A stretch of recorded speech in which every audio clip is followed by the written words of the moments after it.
So in this segment, we're going to be talking about the government promising the strictest targets pledged to tackle England's sewage discharge. So the water companies will claim in times of heavy rainfall, they have to dump raw sewage into the waterways, otherwise it will back up and clog up people's homes, etc. When this is really down to the fact that they haven't invested in the infrastructure for the pipes, and they probably won't do it properly because it's going to be money from shareholders. So the government has published a plan to reduce sewer discharges into England's rivers and the sea, promising the strictest targets ever. World-beating targets, no doubt. Water firms will have to deliver the largest infrastructure program in water company history, and what I'd ask is who's going to fund it and how much money is it going to cost? Because they've siphoned already lots of money out via dividends. So are they going to put bills up? How's this going to happen? Last week, pollution warnings were in place at nearly 50 beaches after heavy rainfall led to water companies discharging untreated sewage.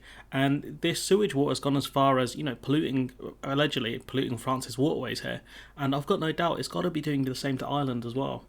The Liberal Democrats branded the new plan as a cruel joke.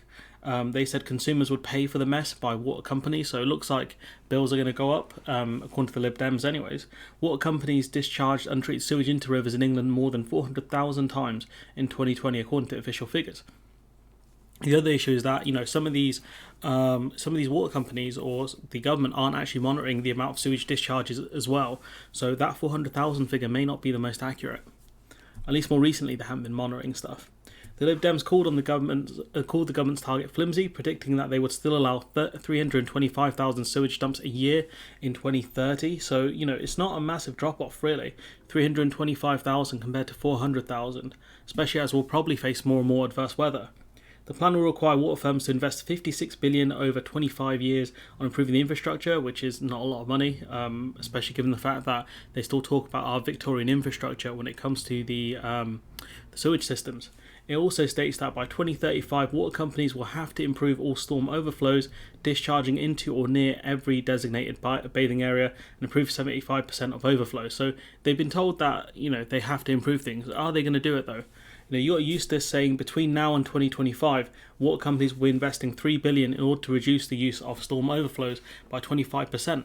But even if you minus 25% off some of these numbers, like 400,000, you're still talking about significant amounts of raw sewage being dumped into waterways here. They're giving you high percentages and money being invested and blah blah blah. But in reality, it's not a lot. Eustis said it's regrettable that the issue had not been addressed over the last 40 or 50 years. Well, I've got news for you, Chief. You guys have been in charge for the last 12 years. What have you done about it? He said there would be a modest increase in water bills over time, so consumers will pay for it. That would be a price people are willing to pay for, even though it could come out of dividends that are being paid out to CEOs and shareholders. No. He goes, there would be no change in water bills until at least 2025, and between then and 2030, the average annual rise will be about £12. If it's £12 a year, it's not bad, but then it shouldn't be the consumer footing the bill for this when the responsibility lies with the companies that run the infrastructure. They're paying out massive dividends, yet they can't fix this stuff or they can't improve on this stuff. Honestly, it's a shambles. Enforcement cases are being pursued against South West Water, Anglian Water, Northumbrian Water, Thames Water, Wessex Water and Yorkshire Water over their sewage discharge. Liberal Democrat Environment spokesperson Tim Farron, which I'm surprised he's still kind of a mainstay Lib Dem, criticised the plan, saying by 2030 there will still be 325,000 sewage dumps. By the time these flimsy targets come into effect, our beaches would have been pumped full of disgusting sewage. And the EU have got regulations in place to kind of prevent countries from doing this. It's just a shame we left.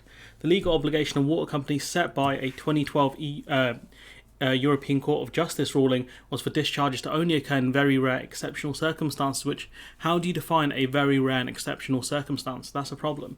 Water Quality Campaigner believe that the legal duty on water companies has now been relaxed, and I'm not surprised. If you look at the numbers, the UK gets massive amounts of rain every year, and yet the sewage discharges have just been going up and up.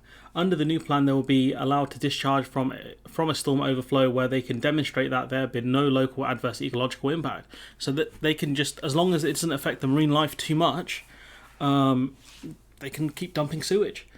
Mr. Sharkey saying we've gone from a position where it should be 99.9% of cases be illegal. The law was quite clear. We've now gone to a position where it's about reduction in adverse impact. What does that even mean? That's a great question. You've gone from a situation where 99.9% of these cases would be illegal, but now you're going to have to prove that I think whoever's suing them will have to prove that there's adverse impacts on biodiversity, rather than the water companies having to prove that they have a legal right to dump sewage because it won't affect the biodiversity. They would have, the burden of proof would be on the water companies, I think, rather than anyone taking legal action against the water companies. Jim McMahon, Labour's Environment, Food and Rural Affairs spokesperson, said this document is neither a plan nor does it eliminate sewage dumping into our natural environment. Under the government's weak improvement target, based on last year's data, would face another 4.8 million sewage spill events in our country between now and 2035, which, these things do huge damage. Huge damage. Last year, Tory MPs had the opportunity to vote meaningful action into law, but blocked measures that would have progressively eliminated the discharge.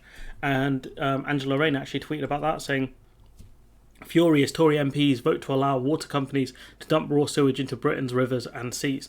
Because there was, I think, a Labour amendment which the Tories actually blocked, which just shows you, they can talk big.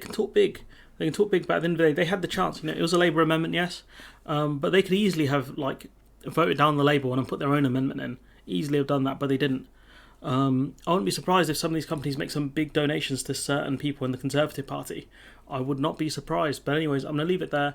Let me know what you think in the comments below. Like, comment, share, subscribe, support the channel on Patreon if you can, and hopefully I'll see you in the next one.